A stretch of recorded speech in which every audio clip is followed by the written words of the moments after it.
On est ensemble pour le 10h midi pour débattre et commenter l'actualité avec aujourd'hui Alexis Poulain, journaliste, directeur de la publication du Monde Moderne. Bonjour Alexis. Bonjour. On vous retrouve pour l'édito politique sur Sud Radio, en général le mercredi, parfois le mardi. Éric Verhaeghe, entrepreneur et fondateur du blog politique Le Courrier des Stratèges. Bonjour. Bonjour.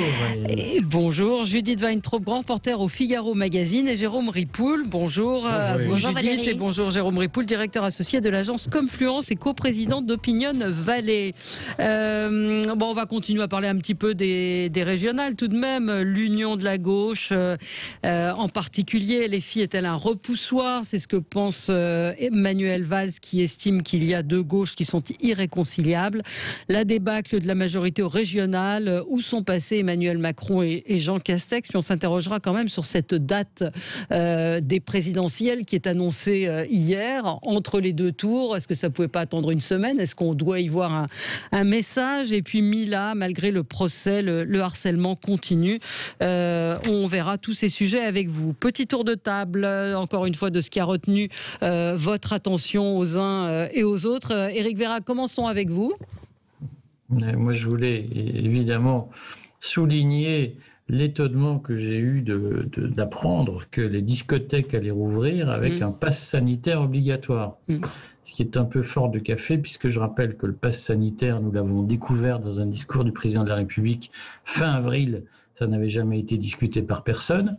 Il a été abondamment discuté à l'Assemblée nationale, qui a prévu qu'il ne serait applicable qu'aux événements de moins de 5000 personnes. Alors c'est vrai que le texte a été remanié en commission mixte paritaire avec le Sénat. Il n'en reste pas moins que l'esprit du pass sanitaire et des parlementaires, lorsqu'ils l'ont adopté, était d'en limiter au maximum l'usage. Et on découvre que par décision gouvernementale, tout à coup, on l'applique à toutes les discothèques qui accueillent, à part vous, Valérie et moi, essentiellement des jeunes, quoique nous soyons jeunes, mais moins jeunes que les jeunes. Je ne vous permets pas. Ouais. Donc c'est vrai que les moins de 24 ans, il reste à me prouver qu'ils ont besoin de se vacciner ou de faire des tests pour se protéger, puisque jusqu'ici, ce ne sont pas les principales victimes du coronavirus. Ouais. Donc je trouve estomacant que, alors que la loi et les débats parlementaires ont quand même montré la très grande réticence de la représentation nationale sur ce dispositif imposé par le président de la République et par l'Union européenne, on découvre tout à coup, que finalement, il est appliqué à tout le monde au mépris des débats qui ont eu lieu. Je trouve que notre démocratie prend une très mauvaise tournure et je crains qu'Emmanuel Macron ne soit en train de franchir une série de lignes rouges. Judith ? Moi, je distinguerais le fond et la forme dans cette histoire. Je suis absolument d'accord avec Éric sur la méthode du gouvernement, qui est toujours la même d'ailleurs, qui consiste à dire nous jamais on fera ça, mais enfin il n'en est pas question, que ce soit pour la vaccination obligatoire qui nous pend au nez ou le pass sanitaire. Et le fond étant que le pass sanitaire donnant le choix entre être vacciné et être testé dans un délai qui garantit que vous n'êtes pas contaminant. Ça me semble une mesure nécessaire. Je ne la réduirai pas d'ailleurs aux événements de plus de 5000 personnes ni aux boîtes de nuit. Je l'imposerai dans tous les lieux où vous rencontrez des gens qui n'ont pas choisi de vous rencontrer. Et puis c'est tout. Alors c'est contraignant, c'est embêtant, c'est une restriction des libertés. C'est la seule façon d'éviter non seulement d'être gravement malade soi-même, parce que je rappelle que le vaccin n'empêche pas d'être malade, mais empêche les formes graves et très efficacement. On le voit aujourd'hui, par exemple, en Israël, où il y a un petit rebond des contaminations, mais pas de rebond des malades graves et pas de rebond des morts. À ce propos-là, j'en profite pour glisser que j'en ai vraiment, vraiment marre qu'on continue chez nous à compter les contaminations, alors que contamination ne veut pas dire malade. Et c'est comme ça que les confinistes et les afolistes de tout poil nous disent vous allez voir, en septembre, on va avoir droit à une 4e vague. Non, ça suffit. Ne comptons pas les contaminations, comptons les malades, les hospitalisations et évidemment les décès. Alexis, alors juste Stéphane, notre auditeur, nous dit c'est bien, Éric, mais que proposez-vous? La Russie le fait dans les restaurants. Alors, je veux dire, moi, je suis allé au restaurant hier soir. Pas en Russie, pas en Russie. J'aurais bien aimé, mais je me suis contenté d'aller à Paris. Et j'ai constaté avec grande satisfaction que le restaurant où j'étais, qui est pourtant devant un commissariat central le Parisien, ne pratique même pas le cahier de rappel et ne m'a pas demandé de pratiquer le QR code. Donc je suis très satisfait du bordel français où le gouvernement prend des mesures qui brassent de l'air et où les gens vivent à côté comme si de rien n'était, y compris devant les forces de police. Mais ce que je propose, moi, c'est de ne pas sacrifier notre jeunesse pour un intérêt supérieur qui n'est pas le sien. Moi, je suis très frappé de voir que les jeunes ne sont pas allés voter massivement dimanche et que le lendemain soir, ils étaient massivement dans les rues pour faire la fête. Ça signifie bien qu'aujourd'hui, nous sommes en train d'expliquer aux jeunes qu'ils doivent respecter tout un tas de règles qui ne sont pas dans leur intérêt, redisons-le. Il y a un cas de myocardite chez les moins de 24 ans pour 5000 injections, ce qui est un taux record d'effets secondaires du vaccin, pour un bénéfice sanitaire zéro pour les jeunes. Le bénéfice sanitaire de la vaccination des adolescents ou des jeunes, des moins de 24 ans, il est pour les vieux, pas pour les jeunes. Je pense qu'un pays qui passe son temps à dire aux jeunes « sacrifiez-vous pour les autres » est un pays qui n'a pas d'avenir. Mais Eric, en quoi est-ce que c'est un sacrifice de se faire tester si on veut absolument pas se faire vacciner? Alors, pour moi, le test... je pense que c'est une opération très désagréable et que là encore, le jeune qui subit le test, il encourt un moment d'enquiquinement très désagréable pour un bénéfice qui, pour sa part, est nul. Le bénéfice du test, là encore, il est pour les anciens qui sont exposés au risque du Covid. Oui, mais les jeunes, eux, s'ils aient le Covid ou pas... Oui, mais le problème, c'est la circulation du virus. C'est-à-dire que c'est un problème pour les vieux, Valérie. Mais c'est un problème pour toute la société. C'est pas que les vieux. Pour les plus anciens. Non, les jeunes pas pour ne les sont plus pas anciens. Concernés par cette maladie. Les jeunes sont concernés par cette maladie. Un certain nombre de jeunes sont concernés par cette maladie. La société, je ne sais pas ce que c'est. La société, au sens où vous l'entendez, de mon point de vue, c'est une fiction. C'est la reprise des vieilles notions d'État hegéliennes qu'on a entendues tout au cours du XXe siècle. Et cette société-là, elle ne concerne, en réalité, elle ne représente que les intérêts d'une partie de ses membres. Et c'est aujourd'hui, je pense, ce qui va être un problème collectif, c'est que ce qu'on appelle la société, en réalité, n'est qu'une partie du groupe. Bon, allez, on va conclure cette première partie sur ça et on se retrouve dans un petit instant et on va commenter l'actualité avec vous. On est ensemble jusqu'à midi et nous commentons l'actualité avec vous, évidemment, 0826 300 300 avec Judith Weintraub, grand reporter au Figaro Magazine, Jérôme Ripoul, directeur associé de l'agence Confluence et coprésident d'Opinion Valley, Éric Verhaeghe, entrepreneur et fondateur du blog politique Le Courrier des Stratèges et Alexis Poulain, journaliste et directeur de la publication du Monde Moderne. Et on vous retrouve sur Sud Radio pour l'édito politique en général le mercredi matin. On va parler de Mila, le procès qui est en cours. On attend, il y a eu les réquisitions hier. On attend le verdict. Mais le harcèlement continue. Union de la gauche, on va revenir sur les propos de Manuel Valls qui estime qu'il est impossible pour le PS de s'associer à la France insoumise qui, on en a assez peu parlé finalement dans les commentaires, a quand même fait un score absolument minable aussi à ces élections régionales. Et puis la débâcle de la majorité où sont passés Emmanuel Macron et Jean Castex sur le sujet. On continue notre tour de table. Une petite précision, je ne veux pas remettre une pièce dans le schmilblick, cher Éric Verhaeghe, mais ce que vous appelez myocardite en disant un cas sur 5000 myocardite. Une myocardite, c'est une inflammation de la membrane du cœur. 95% ont été classés sans suite. Donc c'est pas comme si à chaque fois qu'on vaccinait quelqu'un... souvent des hospitalisations. Non, il y a eu 95% pour lesquels il n'y a eu aucune hospitalisation. Donc faut pas affoler les foules non plus. Vous êtes vacciné ou pas, vous, finalement ? Non, mais je n'ai pas cherché à l'être. Mais comme je suis sujet aux thromboses, je ne me précipite pas pour le faire. D'accord. Alors, on passe à un autre sujet, Alexis Poulain, tout aussi polémique, et qui n'est pas sans lien, d'ailleurs, avec les décisions gouvernementales. Ouais. En fait, j'ai envie de dire, je crois que le pass sanitaire a été enterré le soir de la fête de la musique. On a vu tous ces jeunes qui voulaient simplement sortir, qu'en peuvent plus, c'est 242 jours d'enfermement. On sort faire la fête et là, on attend d'eux qu'ils respectent les gestes barrières et qu'ils rentrent sagement à la maison. Et évidemment, ça ne se passe pas comme ça. Et qu'est-ce qu'on voit ? Des préfets totalement débordés qui choisissent l'affrontement avec de la lacrymo, des grenades de désencerclement qui ont été envoyées en plein centre-ville de Nantes.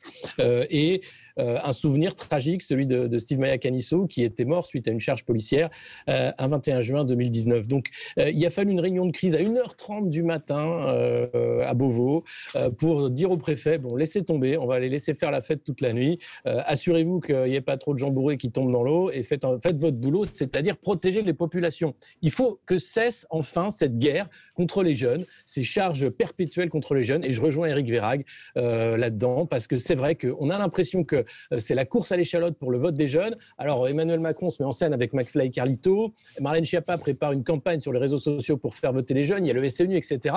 Mais que voit-on dans les faits? Une politique de répression, une politique d'angoisse permanente, où on dit aux jeunes, attention, il faut garder les gestes barrières, attention, vous êtes dans la pauvreté, mais c'est pas grave, on va s'occuper de vous. Et eux, ils ont envie de quoi? De vivre, simplement. Et d'envoyer tout ça par la fenêtre. Je crois que pour eux, le coronavirus, c'est quelque chose qui n'existe plus.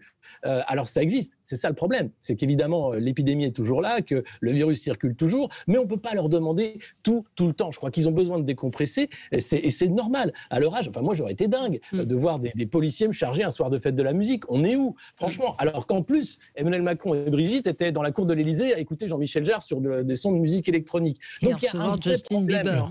Et recevoir Justin Bieber. Donc il y a un vrai problème de déconnexion, mais phénoménal, stratosphérique, entre des politiques, et notamment l'exécutif qui souhaiterait retrouver un souffle avec la jeunesse, et la façon dont la jeunesse est traitée dans ce pays. Et je crois que c'est insupportable. Et si on est parents d'enfants qui sont en âge de faire la fête, on comprend et on se dit, mais moi, j'ai pas envie que parce que mon enfant va sortir faire la fête de manière tout à fait légale, il va se retrouver avec des policiers qui vont le charger et des gaz lacrymogènes. C'est pas possible de confisquer la fête de cette façon-là. Donc, vraiment, c'était un énorme coup de gueule pour cette fête de la musique qui a encore une fois été gâchée par l'exécutif et par les préfets qui obéissent bêtement à des ordres stupides. Non, mais surtout, ce qu'on disait aussi, c'est à propos du pass sanitaire, c'est qui va vérifier, comment ça va se passer. Il va y avoir des faux, évidemment, qui vont circuler.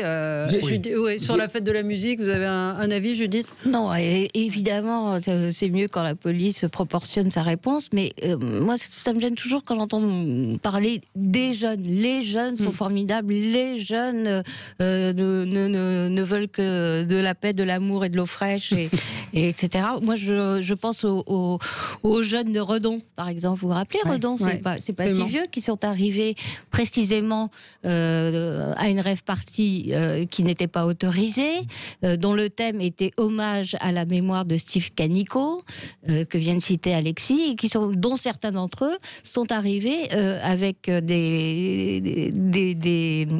boules de pétanque, des cocktails Molotov, avec évidemment l'envie d'en découdre avec la police. Et ça, le discours anti-flic qui globalise les violences policières, qui considère que la police est anti-jeune ou que le gouvernement, dans son maintien de l'ordre, est anti-jeune, nourrit ce genre de réaction. Oui. Jérôme ? Oui, bon, je crois que moi je dirais que la vérité est au milieu, c'est-à-dire qu'il y a à l'évidence une utilisation des forces de police qui est disproportionnée, souvent. Voilà, je ne comparais pas la fête de la musique avec ce qui s'est passé à Redon. Sur Redon, il n'y a pas de souci, il fallait faire intervenir les forces de l'ordre, elles l'ont fait et on peut s'en réjouir. Sur l'utilisation des forces de l'ordre lors de la fête de la musique, c'est contre-productif et de toute façon, le gouvernement avait retiré l'horaire du couvre-feu, donc il donnait un signal qui allait dans le sens de amusez-vous. Je veux dire, faut pas non plus.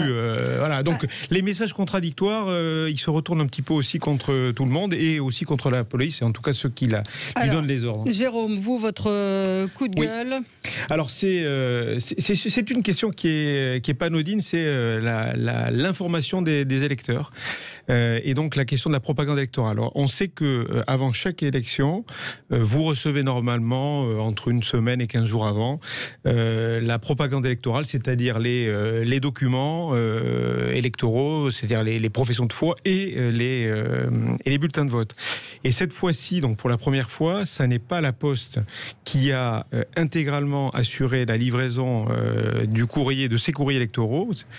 C'est aussi une société qui s'appelle Adrexo. Et il y a une polémique autour de... Absolument, mais il y a une commission d'enquête. Voilà, il y a une commission d'enquête. Il y a le ministre de l'Intérieur, Gérald Darmanin, la commission des lois du Sénat a auditionné le ministre. Il y a eu des loupés. Enfin, les témoignages sont incroyables. C'est-à-dire de la propagande électorale qui a fini brûlée, jetée dans les bois. On estime à plusieurs dizaines, voire centaines de milliers le courrier qui n'a pas été distribué. Moi, j'ai envie de rappeler deux choses. Il y a premièrement une solution électronique qui n'est pas appliquée. C'est-à-dire que Bercy, dans sa grande folie, a voulu en 2015 supprimer la propagande électorale imprimée. Et heureusement, les partis politiques s'y sont opposés et ils ont réussi à éviter ça. C'est-à-dire qu'il était prévu de dématérialiser complètement la propagande électorale. Donc parce que ça coûtait 215 millions d'euros et Bercy avait dit il y a 105 hectares de forêt qui partent en fumée chaque fois qu'on fait de la propagande électorale pour chaque élection. Sauf que on n'a pas mis en place cette solution. On a retiré donc ça, alors qu'on pourrait très bien combiner et l'envoi de la propagande électorale par courrier et l'envoi par Pourquoi ? Parce que souvent, pourquoi ça n'a pas été fait ? Ça n'a pas été fait parce que peut-être ils ont considéré que ça coûtait cher, que c'était un surplus, etc. Et que Bercy, dans une logique d'économie parfois pas très efficiente d'ailleurs. Et donc ça n'a pas été fait. Et là, on se retrouve avec une propagande électorale qui n'est pas distribuée, des gens qui ne sont pas informés, parce que la propagande électorale par courrier, elle arrive à votre domicile. Ouais. Donc moi, mes enfants, ils reçoivent le courrier dans le lieu de vote, ce qui n'est pas leur lieu de vie, ce qui est tout à fait légal d'ailleurs. Donc on pourrait avoir les adresses mail des électeurs, on pourrait leur envoyer, etc. C'est un cafouillage énorme. Et en plus de ça, il y a quand même un scandale énorme, c'est que Adrexo, cette société, a obtenu le marché, alors qu'en 2020, fin 2020, elle a obtenu un prêt in extremis de 80 millions d'euros, et qu'elle a réussi à gagner un appel d'offres du ministère de l'Intérieur. Quand on sait comment les appels d'offres publics sont faits, la difficulté qu'il y a à y aller pour une société privée, avoir une société privée qui est quasiment en redressement et qui réussit à avoir un appel d'offres public et à prendre pendant 4 ans cette région dans la distribution de la propagande électorale, c'est complètement fou. Donc oui, c'est très bien qu'il y ait une commission. Ça pose des questions. Et pour votre information, Philippe Bas a tweeté il y a 1 heure, lors de son audition par la commission des lois du Sénat ce matin, Gérald Darmanin a évacué sa responsabilité dans la distribution des professions de foi, sans dire les dispositions qu'il aurait dû prendre pour empêcher ce fiasco. Les défaillances constatées sont pourtant graves. Effectivement, c'est assez incompréhensible. Est-ce que vous soulevez pourquoi cette société, pourquoi il y a eu ces défaillances Moi, j'ai pas reçu la propagande. C'est fin 2020, quand même. Éric Verhaeghe. Je trouve que je n'avais pas suivi l'affaire de près, l'affaire Adrexo. Non, moi non plus. Merci de ces informations qui me mettent la puce à l'oreille et qui vont mériter un bon examen approfondi des dessous de l'affaire. Mais c'est vrai qu'il y a quand même quelque chose d'anachronique, si vous voulez, à entendre en permanence ces discours sur « il faut sauver la planète ». Alors moi, j'ai une phobie administrative, donc je n'ouvre pas tous les jours ma boîte aux lettres, et tous les courriers ne m'arrivent pas d'ailleurs, car je vis dans un quartier difficile. Mais les enveloppes que j'ai vues sont très épaisses. Donc à un moment donné, on se dit, mais c'est vrai qu'on consomme des kilos de papier pour que 30% des gens seulement aillent voter, et je pense qu'il y aurait 30% qui sont allés voter. 99% de ces 30%, au moins 90% à mon avis, n'ont pas lu la propagande électorale qu'ils ont reçue. Et ça pose un vrai sujet à l'heure d'Internet sur est-ce qu'on a réellement besoin de fournir de la propagande électorale aux électeurs. Moi, je ne suis pas convaincu, si vous voulez, de l'utilité de cette démarche. Je n'ai jamais ouvert de propagande électorale de ma vie. Je ne les reçois pas, je ne m'en rends pas compte. Donc, moi, je l'ai ouvert. Moi, je l'ai ouvert et je l'ai reçu. Donc, ça allait. Et c'est vrai qu'il y a tout et son contraire. C'est pas. Mais c'est quand même dingue de se dire, si on veut dématérialiser, on va aussi dématérialiser le vote avec tous les soucis que ça peut provoquer. Les Pays-Bas sont d'ailleurs revenus en arrière sur le vote électronique. Moi, je suis contre la dématérialisation du vote. Voilà. Donc, moi, je suis contre aussi la dématérialisation de la propagande électorale. C'est pas. Je pense qu'il vaut mieux ne pas imprimer le livre de Manuel Valls et imprimer de la propagande électorale. Non, mais on peut avoir les deux. On peut avoir les deux. Le but, mais s'il est question de sauver des forêts, je pense qu'on peut faire des choix plus évidents. Mais donc voilà, donc c'est pas plus mal. Et Adrexo, c'est quand même un truc terrible parce qu'il faut savoir que cette entreprise a été sauvée par Bercy en 2020. Elle cherchait 30 millions d'euros pour éviter la faillite et qu'elle utilise massivement le travail intérimaire. 18 000 intérimaires. Qui est à la tête de cette société ? Un trio d'entrepreneurs un trio d'entrepreneurs dont un monsieur Ponce qui était soutien de la liste défendue par Nathalie Loiseau aux Européennes. et qui a déjà fait pas mal d'autres entreprises derrière lui. Mais on voit bien qu'il y a un choix derrière de casser le monopole de la Poste, sans doute emmené par les GOPE, les grands objectifs de la Commission européenne, pour qu'il y ait de la concurrence partout. Probable, oui. Et résultat, on a un fiasco de plus parce que ce n'est pas encadré. Et cet accord cadre, il court sur 4 ans. Ça veut dire qu'Adrexo, si Gérald Darmanin ne remet pas un peu de ménage dans ce qui s'est passé, sera chargé de l'envoi également pour la présidentielle. Donc on est vraiment là dans un vrai problème démocratique. Notre camarade Sophie de Menton qui nous écoute nous dit ce n'est pas de la propagande, terme négatif, c'est de l'information. Non mais Sophie, Sophie peut nous expliquer. Bonjour Sophie, mais tu te trompes. Ça s'appelle la propagande électorale et c'est inscrit dans la loi. Donc, moi j'ai été choquée, effectivement, j'ai entendu politique l'employer, je me suis dit et en fait c'est le terme tout à fait exact.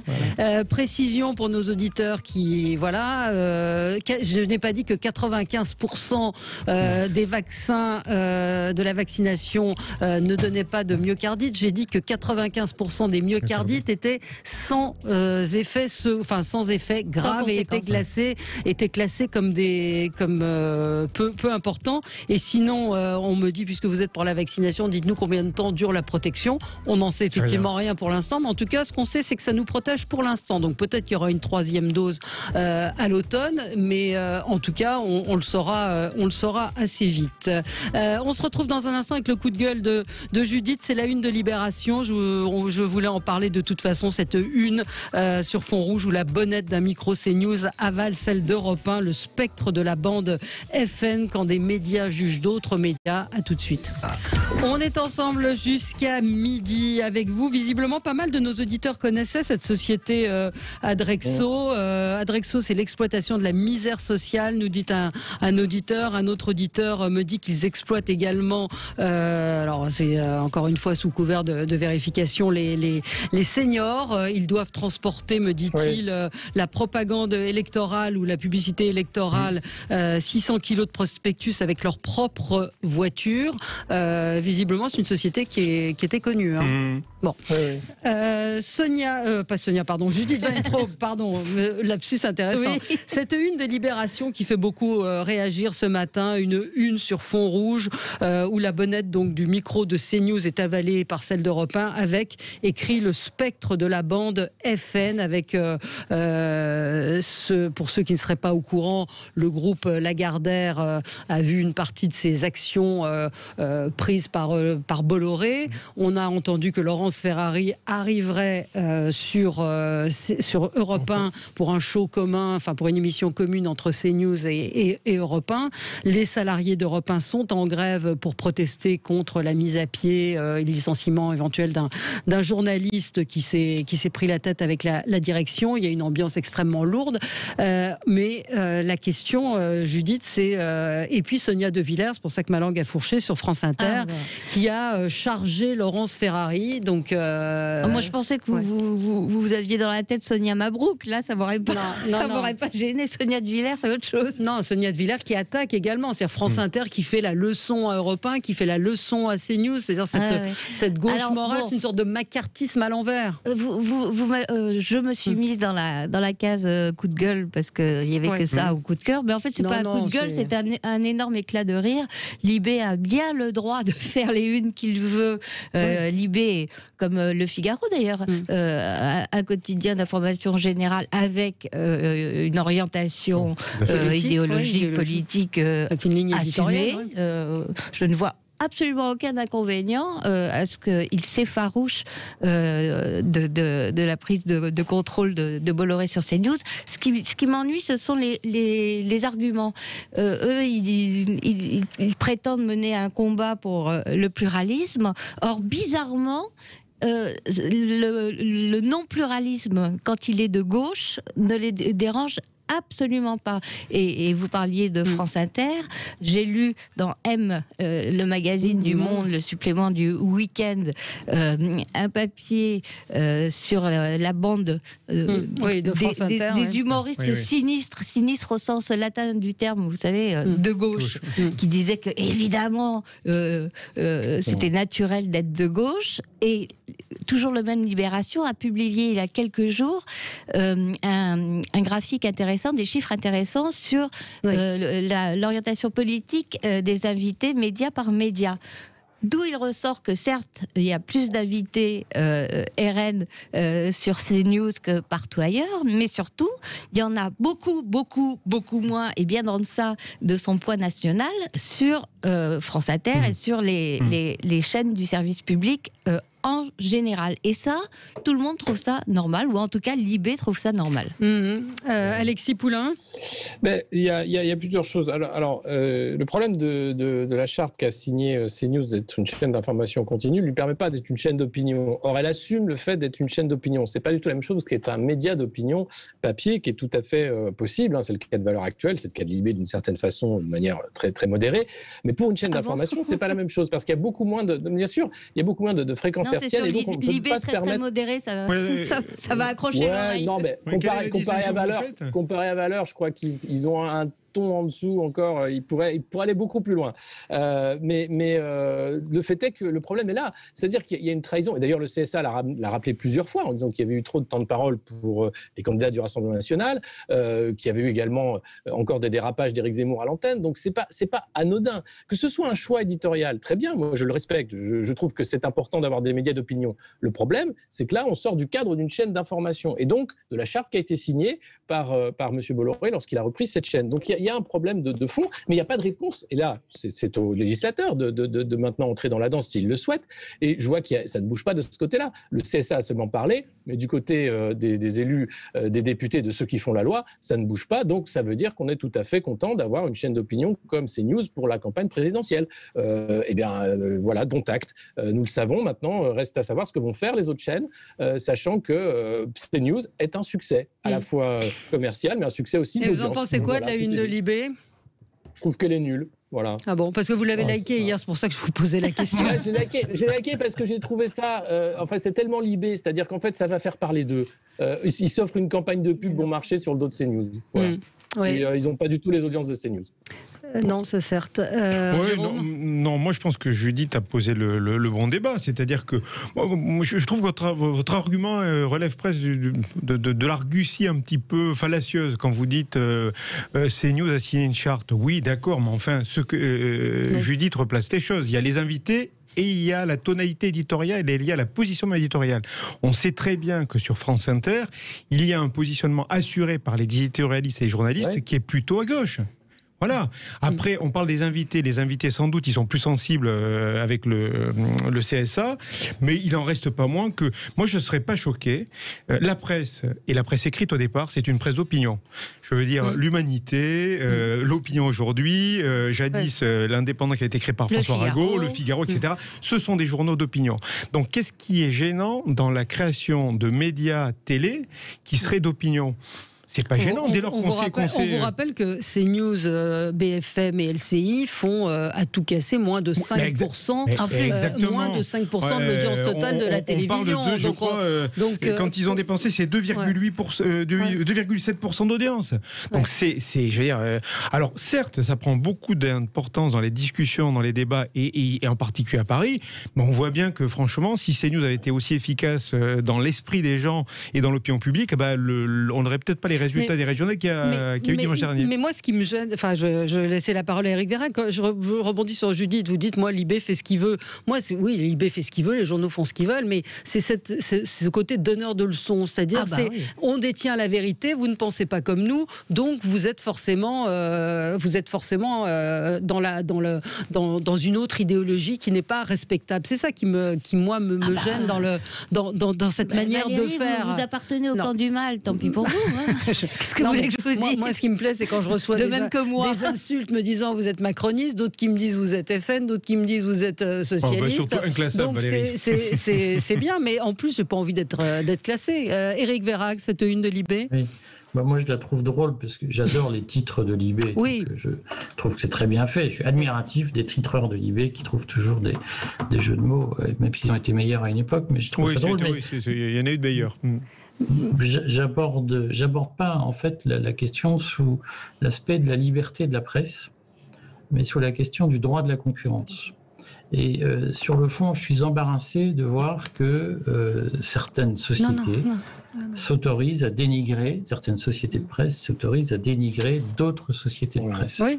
Et ça, en termes, si vous voulez, de respect des conditions du marché, je vais prendre un discours purement libéral, je trouve ça gênant. Je trouve ça gênant quand ça s'adresse aux chaînes de Bolloré. Tout le monde sait qu'il veut créer une Fox News à la française. L'idée est plutôt bonne. Je pense que la bonne question à se poser, c'est de savoir pourquoi, in fine, l'Élysée a autorisé ce deal. Dans quelles conditions Bolloré a pu, d'une façon ou d'une autre, mettre la main sur Europe 1, alors que ça fait un certain temps que Lagardère résiste à cette opération.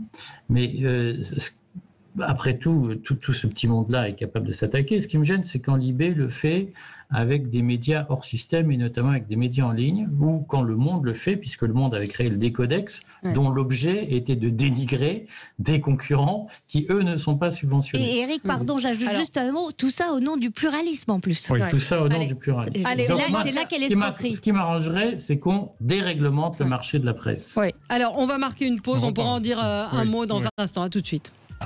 Avec vous jusqu'à midi sur Sud Radio. Alors Éric Vérac, vous qui disiez que vous aimiez bien les titres de Libération, à l'intérieur il y a ce titre « Europe 1 ne digère pas la pâte bolo ».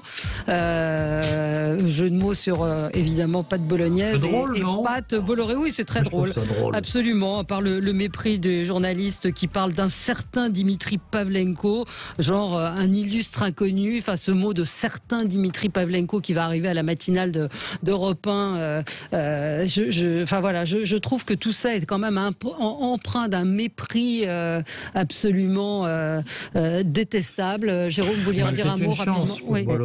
Moi, ce que je voulais dire, c'est que des milliardaires arrivent et contrôlent les médias, c'est pas gênant.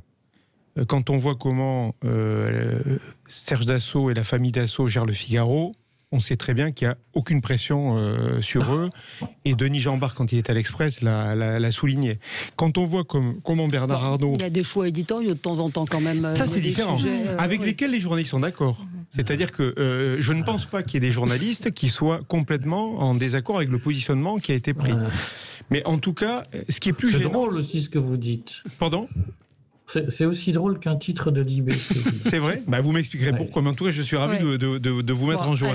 Mais donc, moi c'est drôle parce que c'est la réalité. Denis Jambard ne peut pas être accusé d'avoir, il a eu des pressions notamment, il n'a jamais eu de pression de Serge Dassault. Donc ça, il faut le redire quand même. Alors en revanche, Bolloré, il y a une patte Bolloré, effectivement. C'est-à-dire que la manière dont il prend pied dans un média, c'est pas celle de Bernard Arnault ou des Dassault.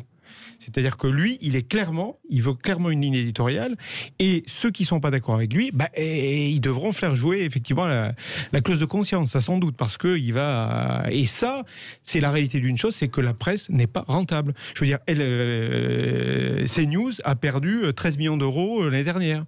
RTL a perdu 26. Donc aujourd'hui, qui investit ? C'est pas le citoyen. Il n'est pas prêt à acheter la presse. Pourquoi il y a tant de difficultés ? Donc il y a un moment aussi où il faut se poser des questions. Si c'est ou d'un côté la puissance publique, et effectivement on le voit avec les travers qu'il peut y avoir, ou ce sont sans doute des milliardaires qui auront les journaux, et avec les travers qu'on connaît, mais en tout cas dans les deux, la déontologie n'est pas menacée. Jean-Marc Morandini tweet: chaque jour la République en marche, socialistes, insoumis, républicains, communistes et autres débattent sur les plateaux de CNews en toute liberté. Je ne suis pas certain qu'on puisse en dire autant dans les colonnes de Libé. Alors les leçons de déontologie, merci. Oui, Éric Vérac.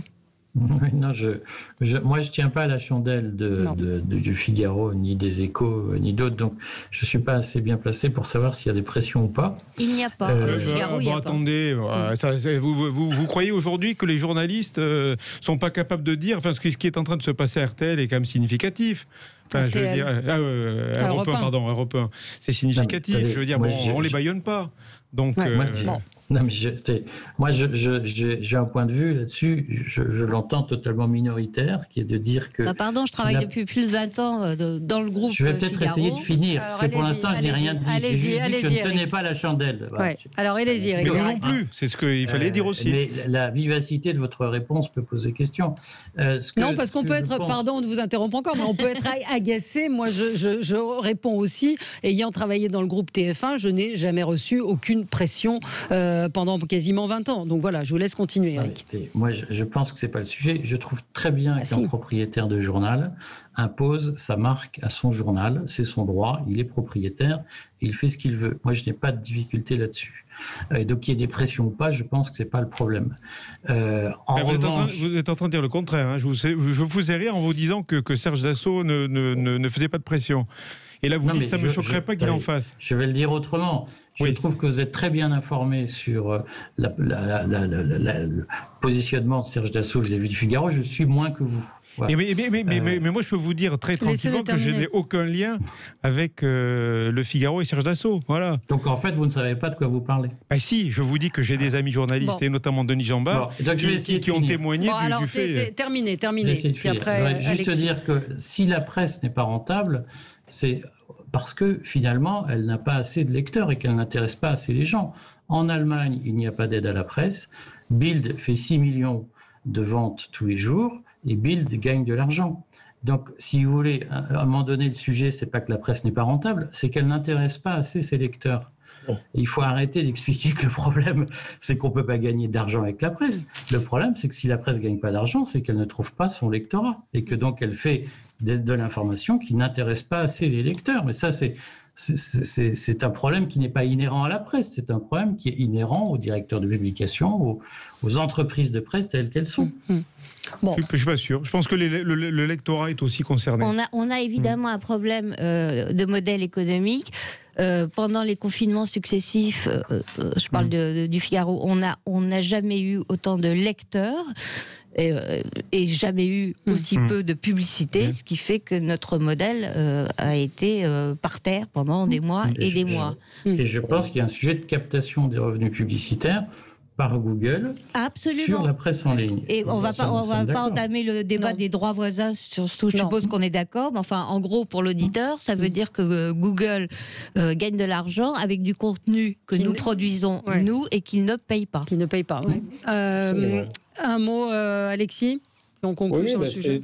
C'est tout le problème, effectivement, du business model des médias qui est posé, parce qu'il faut voir le travail fourni par la rédaction du Figaro. Enfin, tous les jours, c'est quand même des dossiers de fond, des interviews. Enfin, c'est un très bon journal, je le lisais tous les matins. Je bois du petit lait. Merci, Alexis. Ah, mais c'est vrai. Non, mais il faut le souligner. Produire cette quantité d'informations quotidiennement avec autant de qualité, c'est pas facile et ça coûte cher. Et effectivement, avec des abonnés qui sont de moins en moins nombreux, et en plus des recettes publicitaires qui se débinent. Le problème, comment développer le lectorat quand c'est aussi cher de s'informer et quand en plus vous avez des acteurs numériques qui ne jouent pas le jeu et des aides à la presse qui certes peuvent être utiles mais qui ont leurs limites aussi. Donc c'est vraiment un problème plus large, je pense, de confiance aussi dans les médias, d'habitude aussi de lectorat de nouvelle génération, parce que je ne sais pas si le lectorat va se renouveler de génération en génération, même si on change de support ou quoi que ce soit. Il y a quand même des habitudes qui se perdent et des façons de s'informer aussi qui changent. Mais moi, ça ne me choque pas en fait que ce virage pris par de nombreux médias de presse d'opinion. Je suis éditorialiste, je sais à quoi ça sert et c'est intéressant de lire à la fois des éditorialistes et à la fois des articles factuels d'information et ça on le trouve pas forcément partout. Le problème c'est quand on n'a plus qu'à faire à de l'opinion. Ce qui est un peu le cas de CNews, et là ça devient plus compliqué effectivement de s'informer. Je voudrais répondre à Paul qui dit, monsieur Pascal Praud a dit ce matin qu'il avait des pressions à TF1 ce matin, je l'ai entendu, il n'a pas dit tout à fait ça, il a dit que TF1 était une chaîne tenue, qu'il y avait une ligne éditoriale, qu'il y avait un patron comme Étienne Moujotte qui tenait sa grille. C'est un peu différent et un autre auditeur nous dit le choix éditorial n'est pas de la censure. Il n'y a pas d'intervention, enfin moi j'ai jamais vu d'intervention sur des sujets ou sur des choix de débat en ce qui me concerne, et Pascal à l'époque, Pascal Praud, il était au sport. Donc l'intervention dont il parle, je ne pense pas qu'il ait voulu parler d'intervention éditoriale précisément. Allez, on se retrouve dans un instant et on va parler d'un autre sujet qui fait beaucoup réagir. C'est gauche irréconciliable avec cette alliance entre Julien Bayou, Audrey Pulvar et Clémentine Autain qui ne cesse d'interroger. À tout de suite. Avec vous sur Sud Radio, un petit mot d'Éric Revel qui a été mon patron à LCI, qui n'est jamais intervenu sur quoi que ce soit et qui me dit que lui-même n'a jamais reçu aucune consigne de la part de la direction du groupe TF1. Et je précise qu'à Sud Radio, bien évidemment, nous n'avons aucune consigne. Et vous le voyez, les opinions sont diverses, s'expriment de façon totalement libre. Et c'est ce qui fait la pluralité. Et j'évoque ce graphique qui a été publié cette semaine, ou la semaine dernière, avec les temps de parole par Libération. On se situe dans l'exacte répartition des temps de parole, ainsi que le Figaro, chère Judith. Contrairement à Radio France, qui est un peu dans les choux en ce qui concerne la parole de droite. En queue de peloton. Allez, Manuel Valls. Avec notre argent. Oui, Manuel Valls qui a lancé le débat autour des gauches irréconciliables. Il a tweeté hier, pas une voix pour cette alliance avec la France insoumise. Il y a des gauches irréconciliables et l'alliance avec le parti de Jean-Luc Mélenchon est une faute politique et morale. On ne peut pas dépendre de Jean-Luc Mélenchon et de Clémentine Autain sur l'islamisme, la laïcité, la lutte contre l'antisémitisme, le soutien aux policiers, trop d'ambiguïté ou de compromission. Alors, est-ce que cette alliance vous choque de ces trois candidats, Alexis Poulain ? Non, moi ça me choque pas puisque il y a beaucoup de ponts et de points communs entre ces trois candidats qui défendent des idées de gauche, écolo, alors on va dire woke pour certains qui peuvent choquer, parfois caricaturer. Ce qui me choque, c'est Manuel Valls qui parle de faute morale et politique. Lui, ça ne l'a pas empêché de renier sa parole lors d'une signature lors de la primaire de la gauche. Ça ne l'a pas gêné non plus de quitter son pays pour essayer de briguer une mairie en Espagne et puis de revenir ensuite en abandonnant l'autre pays qui était le sien pour revenir ici. Ce qui m'inquiète, c'est la place qu'il a dans le jeu politico-médiatique, Manuel Valls. En réalité, je ne comprends pas qu'il existe encore politiquement, qu'il soit invité dans les matinales, qu'on souhaite lui donner la parole. Manuel Valls, c'est quelqu'un qui n'a plus rien à dire. Il y en a d'autres. Ça fait partie de ces zombies politiques. Oui, il y a François Hollande, enfin ils sont nombreux. Je pense qu'il a été Premier ministre, il est... Non mais il a été... Et alors Il a été Premier ministre, et alors ? Bon, très bien. Donc, qu'est-ce qu'il a à dire aujourd'hui ? Mais c'est pas le. Je vous demande de réagir sur ce qu'il dit. Est-ce qu'il y a des gauches irréconciliables ? Est-ce que quand on est socialiste aujourd'hui, on peut aller voter pour cette liste-là ? Est-ce que vous vous reconnaissez dans les valeurs de la gauche avec la France insoumise ? Oui, il y a une gauche qui est socialiste, historique. C'est-à-dire, c'est quoi le socialisme ? C'est la lutte des classes. Bon, de cette lutte des classes, on en a fait plein de combats parallèles, des luttes, etc. Manuel Valls, il n'est pas de gauche. Il faudrait lui dire, peut-être qu'il n'est pas au courant. Mais c'est simplement ça. Donc ça ne sert à rien de parler d'union de gauche irréconciliable quand on a quelqu'un de droite qui veut s'allier avec la gauche. Ça ne fonctionne pas. Et la plupart des gens du Parti socialiste qui sont partis chez En Marche également ne sont pas de gauche. Donc on peut parler, tant qu'on veut, d'union des gauches. Il est question de quoi ? De ceux qui sont fidèles à l'esprit du socialisme, à Jaurès, à ce qu'est cette lutte des classes, à être présent aux côtés des ouvriers qui sont en lutte. Encore hier à Dijon, déchus, abandonnés par l'État, qui étaient obligés de renverser des voitures pour qu'on parle d'eux, en faisant comprendre que oui, le choix de la pauvreté est un choix politique. C'est ça, être de gauche. Je ne crois pas que Manuel Valls soit de gauche, donc ça ne sert à rien qu'il parle de l'union de la gauche. Et voilà, et c'est simplement ça. Mais on parle pas, ne parlons pas de l'émetteur, parlons du message. Le message est là. Il n'y a pas d'union de la gauche avec des partis qui sont fondamentalement, intrinsèquement, socio-libéraux, socio-démocrates, ce que vous voulez, mais qui ne voudront jamais appliquer une politique de gauche de répartition des richesses. Non, mais là, c'est pas... Bon, alors, pardon. Judith Weintraub.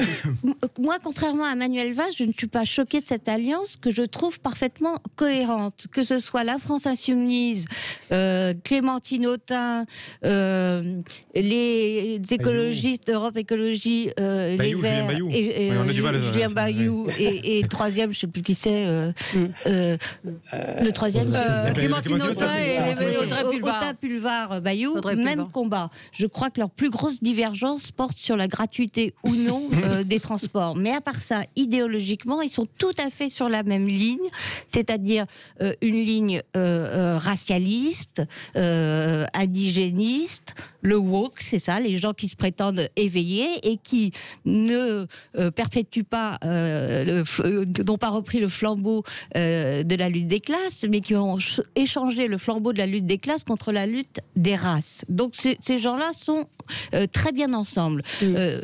Quant à Manuel Valls, malheureusement, il a perdu. Oui, il incarne une gauche républicaine, une gauche qui a dit, lorsqu'il était Premier ministre, et qui continue à le dire, que la sécurité ne devait pas être un thème de droite, mais que l'insécurité était la première des inégalités. Il est un des premiers à gauche avoir parlé de l'insécurité culturelle d'une France populaire qui se sentait menacée par un islamisme conquérant. Malheureusement, ce combat, il le mène de plus en plus seul. Oui, Éric Verhaeghe. Mais je trouve ce débat intéressant, ça me rafraîchit, puisque on est content de vous rafraîchir. C'est très sympa de votre part. En fait, il y a toujours eu deux gauches, ce qu'on a appelé la deuxième gauche, qui était la gauche rocardienne, qui était en effet, d'une façon ou d'une autre, celle qui a fabriqué les socialistes libéraux, on va dire ça comme ça, si tant est que ça puisse exister, mais type Moscovici, cette grande technostructure qui a piloté la mise en place du traité de Maastricht. Cette gauche-là, qui a été la gauche dominante sous Jospin notamment, s'est beaucoup opposée en effet à l'univers Mélenchon. J'ai des souvenirs d'ailleurs émus de discussions en interne à une époque, quand j'étais petit, entre la haine qu'il pouvait y avoir entre les mélenchonistes auxquels Julien Drey se rattachait d'ailleurs à l'époque. Oui, sauf que c'était pas les mélenchonistes, c'était pas sur cette ligne-là. Et ce qui est intéressant, c'est de voir qu'en effet, en 20 ans, les termes du débat ont changé. C'est-à-dire qu'à l'époque, l'opposition entre ces deux gauches, elle se plaçait vraiment sur le rôle de l'État et le rôle économique ou non de l'État. Absolument. Et l'intervention dans le marché. Aujourd'hui, les questions identitaires ont envahi, ont submergé la gauche et l'ont complètement fracturée. C'est-à-dire qu'aujourd'hui, on se définit à gauche entre est-ce que je suis islamophobe ou pas. Et finalement, beaucoup moins sur la question de la répartition des richesses. Oui. Je trouve ça plutôt intéressant, parce qu'en réalité, c'est une victoire de droite.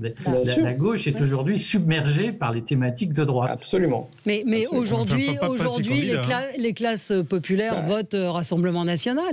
C'est pas. Même pas. Vous avez vu le taux d'abstention? Oui, mais en fait, ils n'y sont pas allés. Mais ils ne votent pas. Sociologiquement, ils ne sont plus communistes. Sociologiquement, aujourd'hui, ils votent souvent RN. Mais non, je crois que sociologiquement, ils ne votent plus. C'est bien le problème de Marine Le Pen, c'est qu'elle s'est rendue compte que faire le choix du vote populaire, c'est un choix finalement qui est une impasse, parce que c'est très difficile de mobiliser cet électorat qui ne vote plus. Et c'est le même problème qu'à Jean-Luc Mélenchon de toute façon. Oui, à partir du moment où vous parlez à des gens qui sont dégoûtés de la politique, qui font un vote rejet, un vote colère, ceux-là, l'étape d'après, c'est simplement ne plus voter, ne plus écouter. Gardons-nous de translater toutes les futures élections avec une élection particulière qui sont les régionales et départementales après un épisode qui est très particulier. Il faut quand même pas oublier qu'on a eu des municipales qui ont été faites en plein Covid, qui ont été complètement explosées, et là on a un peu les suites de ça, c'est-à-dire un corps électoral qui est complètement troublé et sur qui la période Covid et l'enfermement a sans doute joué, premièrement. Deuxièmement, c'est l'échec du PS. Cette troïka où on voit des personnes qui sont effectivement, Judith a raison, très très très semblables, parce que s'ils représentent des partis qui n'ont pas forcément les mêmes bases et les mêmes idéologies, ces trois personnes-là, le choix d'Audrey Pulvar était un choix qui effectivement était volontaire, parce qu'elle est compatible avec certaines doctrines qui ont cours effectivement à la France Insoumise, mais surtout les trois s'entendent comme la renfoire. Après, moi, ma question, là je vais peut-être poser un postulat, je suis assez inquiet pour la région Île-de-France, quand on voit comment à Paris, les dictats écolos et socialistes sont en train d'emboliser cette ville, donner aujourd'hui le pouvoir à une troïka constituée par ces trois idéologues-là, c'est quand même très, très, très inquiétant. Alors là, je fais de l'éditorialisme, je donne mon opinion, mais franchement, c'est inquiétant. Donc, je ne sais pas ce que ça va donner, mais si les Franciliens et les Franciliennes donnent les clés de cette région à ce trio, bon courage. Oui. Alors, est-ce qu'ils sont... C'est un mouvement qui est à peu près inéluctable, c'est-à-dire c'est ce que j'appelle la tentation maduriste. Face aux efforts qu'il faudrait fournir pour retrouver de la compétitivité, pour retrouver notre rang, il y a aujourd'hui une tentation qui est de dire il n'y a qu'à redistribuer les richesses, il n'y a qu'à faire des normes, des règles, etc. Et donc en réalité, je pense que c'est un mouvement inéluctable qui préfigure une remise à zéro et un retour à un monde beaucoup plus simple et qui sera beaucoup plus compétitif. Donc je pense que c'est un passage obligé. Et pour ma part, je me félicite qu'il y ait cette espèce de montée du fanatisme. Il y a une chance objective qu'en effet, tous ces hurluberlus prennent la tête de l'une des régions les plus riches d'Europe. Mais je pense que ce sera l'occasion d'une grande chute nécessaire car la destruction est créatrice. Alors, leur affiche est prémonitoire, c'est ça ? C'est Néron, là. On se réjouit devant le feu qui envahit Rome. Non, l'affiche qui a circulé sur les réseaux sociaux, où on voit les trois candidats qui avancent avec une explosion. Et qu'a retweeté Julien Bayou. Alors moi, j'aimerais bien partager l'optimisme d'Éric, ou le pessimisme heureux. Oui, alors du coup, je n'ai pas parlé des thèmes économiques. C'est vrai, j'aurais dû parler de la décroissance, qui est une autre idéologie qui rassemble ces trois têtes de liste.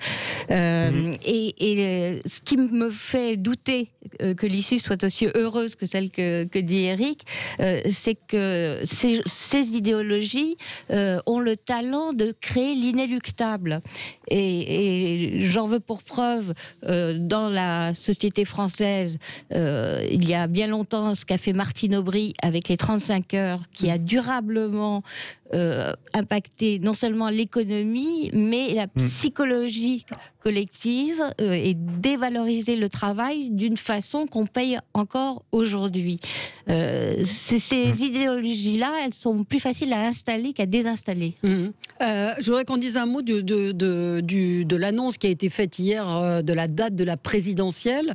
Est-ce que c'est un hasard que ça a été annoncé dans l'entre-deux tours ? Il y a cette question quand même, alors beaucoup l'ont souligné, sur l'absence de Jean Castex, d'Emmanuel Macron sur le sujet des régionales, avec Emmanuel Macron qui est à la fête de la musique, Emmanuel Macron qui inaugure la Samaritaine, Justin Bieber. Mais cette date des présidentielles annoncées... On peut dire que voulu ou pas, c'est une jolie manœuvre de diversion. Oui, c'est ça. Ça aurait pu être annoncé la semaine prochaine. Il rappelle ses objectifs.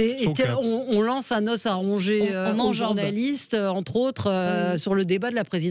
Voilà. Oui, c'est-à-dire que lui, il est dans ses objectifs, Macron, et donc il lance cette date. Après ces régionales vont être un échec. Qu'est-ce qu'il en tirera comme conséquence ? J'en sais rien. Je ne pense pas qu'il puisse changer le chef du gouvernement. Trop difficile. Et donc, il va faire avec et il fait. Et en ce moment, je trouve qu'il perd un peu d'adhérence avec le grand public. L'histoire de Carlito McFly, on va voir ce qu'il fait le 14 juillet s'il met cette photo, ce qui serait absolument délirant. La réception de Justin Bieber, tout ça, c'est un peu à côté de la plaque, quoi. On a l'impression qu'il n'est pas du tout dans Alexis Poulain. C'est exactement ce qu'il en ressort. C'est un président totalement à côté de la plaque. Il était hors sol, d'accord. Mais là, ça devient Las Vegas parano. C'est-à-dire qu'on a quelqu'un qui ne vit plus du tout dans notre réalité. Le fait que le soir de la fête de la musique, il soit là à applaudir dans la cour alors qu'il vient de se prendre une raclée au régional et qu'il gère ça avec Castex qui a disparu des écrans radars, Jean Castex, en faisant comme si de rien n'était, avec Justin Bieber, etc. Cette mise en scène lors des déambulations élyséennes dans des villages qui sont privatisés, où même là, il arrive à se prendre une claque alors que pourtant la sécurité aurait dû être à la hauteur, on voit bien qu'il est totalement loin des réalités de ce pays. Donc alors il se raccroche avec l'aide à l'Afrique, avec les G7, avec bien sûr la grande geste internationale d'Emmanuel Macron, puisqu'il va sans doute se recaser à l'international après 2022. Mais pour ce qui est de ce pays, il faut oublier, je crois qu'il est politiquement mort, y compris pour 2022. Et il le sait, il ne va pas le dire. Mais le discours du 14 juillet, j'attends de voir. Ça va être important, effectivement. À la fois, s'il y a la photo de Macron avec Carlito, mais aussi, c'était censé être un discours de refondation. J'attends de voir ce qu'il va dire. Parce qu'au niveau de son bilan, il n'y en a pas. Et puis au niveau de la suite, on attend quoi voir. Mais aujourd'hui, on voit un président qui ne sait plus où il habite, tout simplement. Eh bien, on va suivre ça, bien évidemment. Merci à vous. On se retrouve demain pour d'autres infos sur Sud Radio. Très bonne journée.